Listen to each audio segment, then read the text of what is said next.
الرجیم بسم اللہ الرحمن الرحیم۔ آج ہم بیت الخلاء میں جانے کا ذکر، یعنی اس وقت ہم نے کون سی دعا پڑھنی چاہیے، تو آپ سنیں گے غور سے۔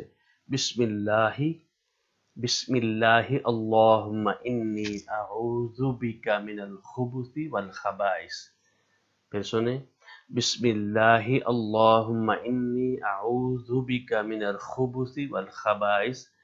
یہ اے اللہ، تیرے کی ہی نام سے میں جاتا ہوں اور میں تیری ہی پناہ میں آتا ہوں خبیث جن اور جننیوں سے، جو جن شیاطین، یا بھی جس طرح کہ ہم سورۃ الناس میں من الجنتی والناس، یعنی جو لوگ خناس جو ہیں انسانوں میں بھی ہوتے ہیں اور جنوں میں بھی ہوتے ہیں، تو اور یہ پلیس جگہ جو ہوتی ہے وہاں خاص طور پہ یہ جن وہاں ہوتے ہیں اور جننی ہوتی ہے، تو اس لیے محمد رسول اللہ صلی اللہ علیہ وآلہ وسلم نے فرمایا جو شخص جب جائے اور یہ اس کو دعا اس کو پڑھنی چاہیے، اور جب وہاں سے فارغ ہو جائے اور اس کو یہ دعا پڑھنی چاہیے بیت الخلاء سے فارغ ہو کر، وہ یہ دعا